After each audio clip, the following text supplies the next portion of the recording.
And welcome back once again. When you go to the doctor's office, they want to fix all your problems, and it's usually by way of a pill. But what effects are those pills having, and are they safe for our kids? Is there an alternative? Well, our next guest says you better believe it. She took the time to delve into the subject of to drug or not to drug, and she wrote a book called Suffer the Children, The Case Against Labeling and Medicating, and an Effective Alternative. Please welcome author and Dr. Marilyn Wedge.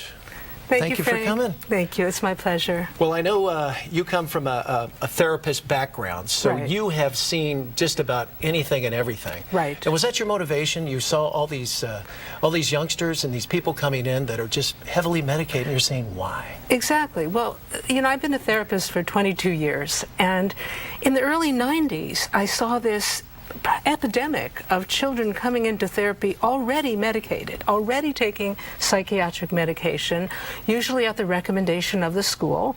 And that was the first wave of the epidemic of ADHD.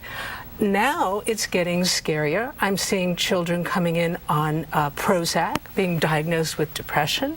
I'm seeing children who are diagnosed with bipolar disorder, which I think doesn't even exist in children. Certainly not at 6 or 7. Not at 6 or 7, or even 12 or 14. It's an adult diagnosis. Now, we talked about this off camera. My wife is a piano teacher, and she's got 20 students ranging from 5 to 45. Mm-hmm. And I've noticed some of the kids, and she's almost like a therapist herself, because she's playing piano, and the parents will sit there and talk. And a few of the kids are on Prozac, and they're 7, 8 years old. And I just thought to myself, let the kid work it out. You know, isn't that too early? Well, it's really, you're exactly right. The kid should work it out. It is too early. These drugs were not made for children. They were not intended for children. And we don't know the long-term effect of the drugs on children's brains because they are prescribed off-label for children. They were tested on adults and approved by the FDA for adults. So what do you recommend? How do you help these kids? I recommend family therapy because instead of looking at the child as an isolated biological entity, you see the child in the context of the family, in the context of the school or friends. And by making changes in family dynamics, and sometimes with the school, you can get the child behaving normally. And I would imagine with social networking now, you've got Facebook, and you've got Twitter, and these kids, even at that young age, are locking into all that stuff, using all that stuff. So, you know, they might have been bullied at school, and now they're bringing it home. So I imagine you're seeing more and more young people. Well, let me just give you one little story. Please do, yeah. You mentioned bullying, and it's a big problem these days. So I had a little boy named Jared, who was, the school was at their wits' end. Jared hit and kicked other students, he bit another student, and his teacher was very patient with him because his parents had just gone through a divorce. But finally the school was concerned because the other parents were complaining that their children were being bullied. So Jared's mother didn't want to think about medication, so a friend of hers recommended family therapy, and that's how I met her. Well, when I met with Jared, I met with the mother and Jared, and when I met with Jared, I said, "So Jared, sweetie, are you worried about your mommy or your daddy?" He said, "Yes, I'm worried about my daddy because he cries when he drops me off."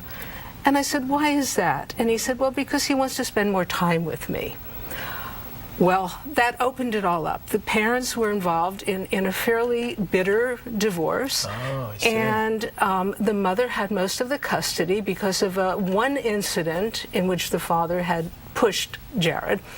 But the father had very little visitation. Right. So I talked with the mother and I said, "Look, for the sake of your son, would you allow the father more visitation, even supervised, even having the father's father there, the grandfather?" Sure.